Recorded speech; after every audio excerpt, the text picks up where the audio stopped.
Hey, hello. You're stuck with Wolf Corlick. You've been surfing on IT and IT security. Today, looking at threat modeling, and in particular, why what's important is the process, not necessarily the specifics. I'm a big fan of quotes, and one of my favorite quotes is, "All models are wrong, but some are useful." We don't know the specifics, and we may never know the specifics. If you take any given breach, you're going to have bits and pieces, and some of it's going to be contradictory. The recent breach with Equifax, people say it's Apache and Struts, but there's like two different patches that people are currently arguing about which one it is.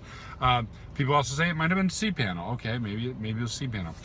The tip to you is this: in any one of these events, pull down likely scenarios, start with them, threat model them, tabletop it, and figure out what it means in your environment.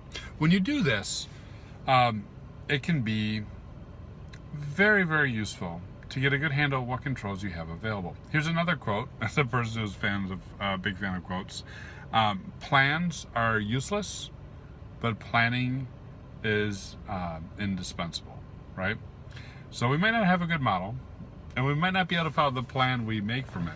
But if we start with one of these things, Apache Struts or cPanel, and we talk to a good red teamer, this is important because so oftentimes, especially when I was in-house, internal, I didn't really know what was happening outside my walls. It's really important, if you want to have a pragmatic, realistic model, to grab a red teamer and say, hey, look, how would this work?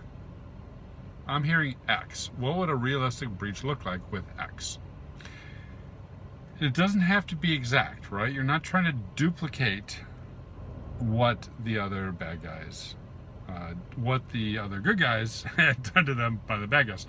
What you're trying to do is say, all right, if I had Adobe Struts in my environment on the perimeter and I got compromised, what would that look like? All right, if I had cPanel exposed, what would that look like? And walk through that in a very realistic way, document the attack path, or if you prefer, the kill chain, and go through it with a red teamer. Now, once you have that, you can go ahead and step by step on that path in a tabletop fashion with your blue team, figure out what you'd have to do to prevent it and what you have to do to detect it.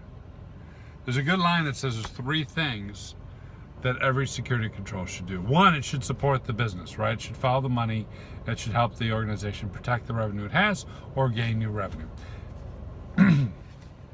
And on the security side, two, it should increase the time it takes for the bad guys to get in, and three, it should decrease the time it takes for the good guys, for us to detect them. So if we start off with a realistic attack and we list out what steps might have happened, not exact, we don't want to be exact, don't get hung up on that. So many people do, and then they waste all their time arguing about what happened, whether Krebs reported it or whatnot.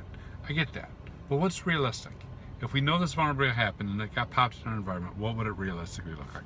Do that, then list what we could do to slow down folks trying to break in and speed up folks trying to protect. And coming out of that, we can come up with a good plan. Now, that plan will never be executed because plans are worthless, but there are some controls in there that will be, and the understanding that we'll gain from it, priceless. That's my 2 cents, right? What do you think? Do you do some threat modeling, and what works, what doesn't?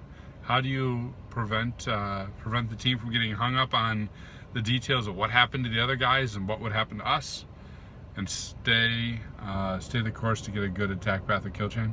Comments, social media, hit me up. Thanks.